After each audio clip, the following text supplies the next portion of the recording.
हम साथ साथ हैं। आज भाई दूज का शुभ दिन है। मम्मी बार बार गट्टू और चिंकी को तैयार होने के लिए कहती है, लेकिन दोनों रोज की तरह गेम्स खेलने में लगे रहते हैं।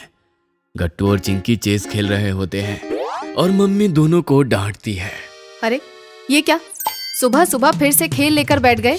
आज तो त्योहार का दिन है, गेम को बंद करो और तैयार हो जाओ। भाई दूज की तैयारी भी करनी है ना, तब तक आपकी बुआ भी आ जाएंगी। अरे थोड़ी सी देर और खेलने दो ना मम्मी, बस मैं जीतने ही वाला हूँ। वैसे भी आज मैं इस चिंकी को हरा ही दूंगा। बड़े आए मुझे हराने वाले।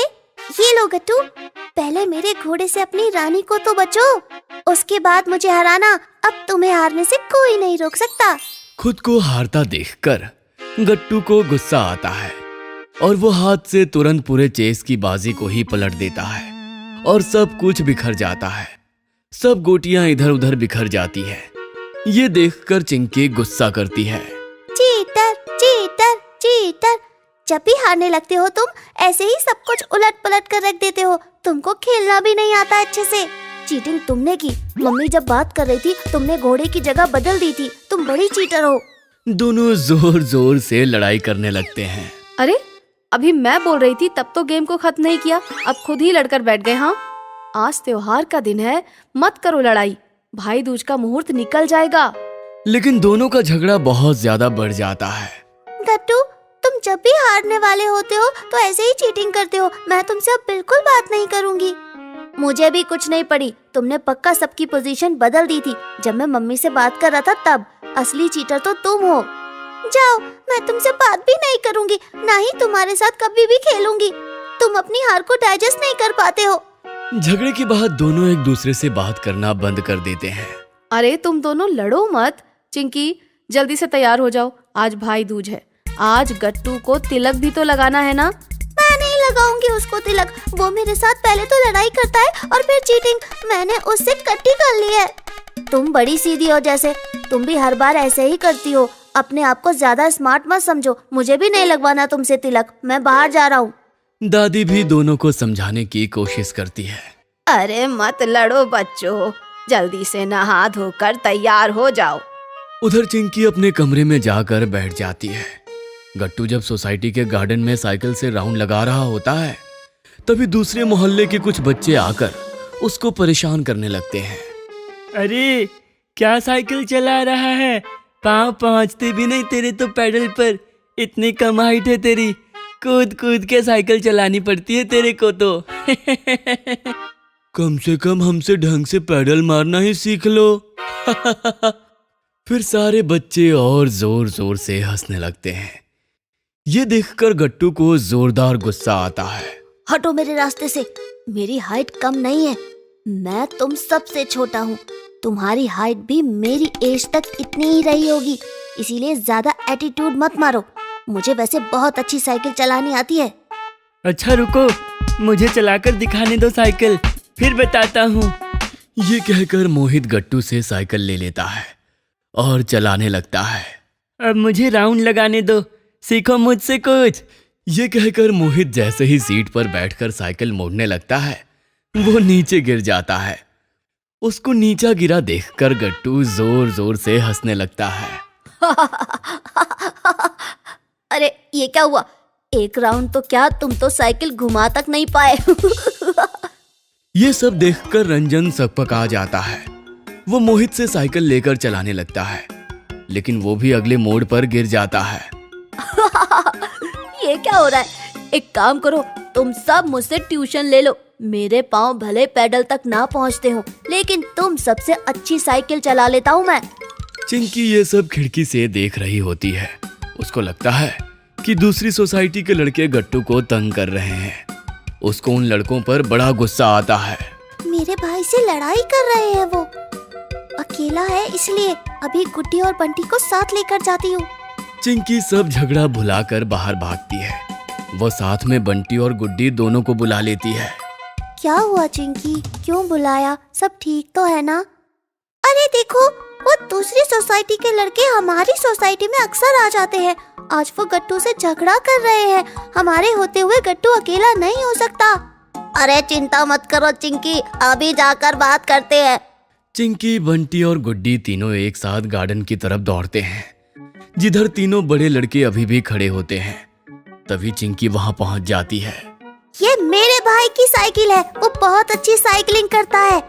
ये सुनकर तीसरा लड़का कहता है, मुझसे बेस्ट कोई साइकिल नहीं चलाता। सुरेश अब साइकिल चलाने लगता है, लेकिन वो भी रंजन और मोहित की तरह पूरी तरह से हैंडल नहीं मोड़ पाता और गिर जाता है। ये तो कॉमेडी हो गई। एक काम करो, तुम तीनों पहले सीख कर आओ। गट्टू, चिंकी और बाकी लोग हंसने लगते हैं।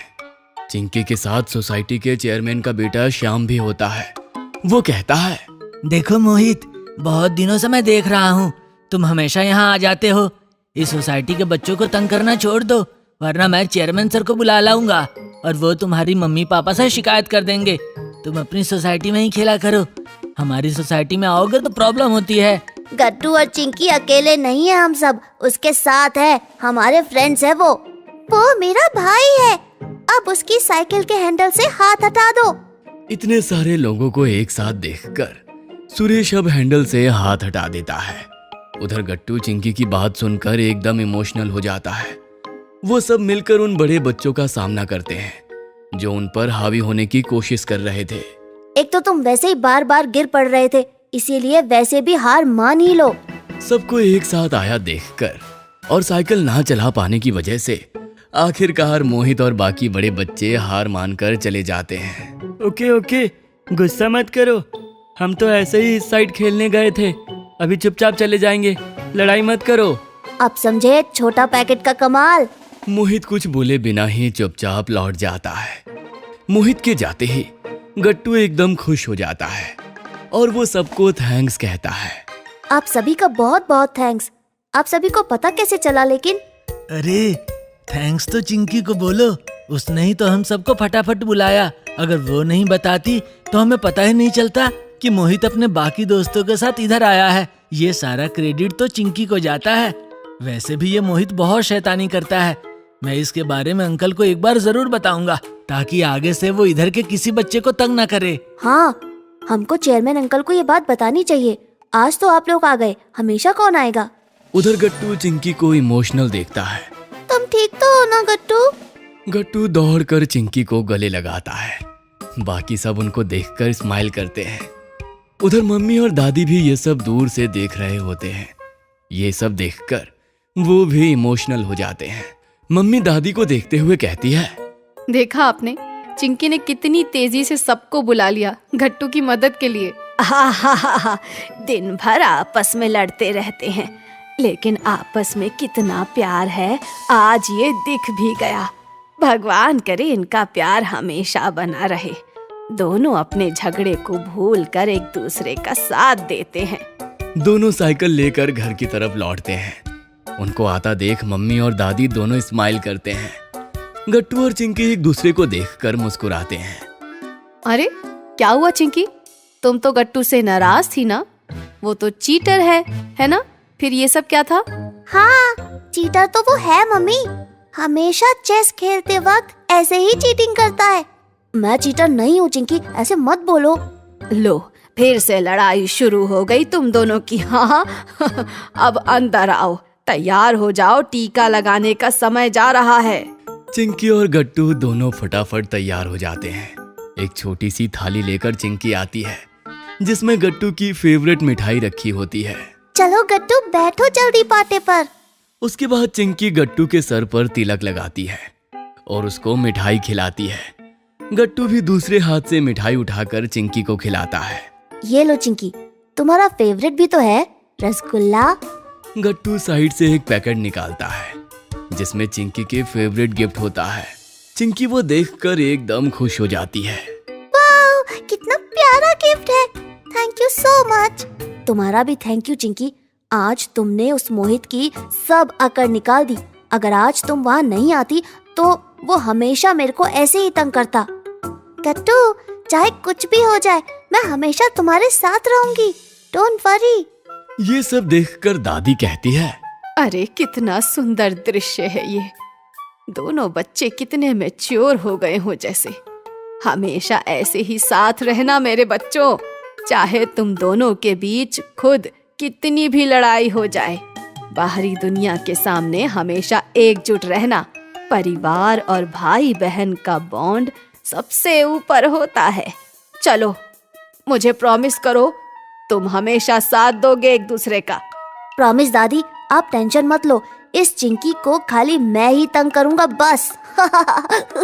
तुम नहीं सुधरोगे गट्टू, प्रॉमिस करो कि आप कभी चीटिंग नहीं करोगे गेम में। ये प्रॉमिस तो कभी नहीं करूंगा मैं चिंकी, अगली बार तुम मुझसे हारोगी देखना।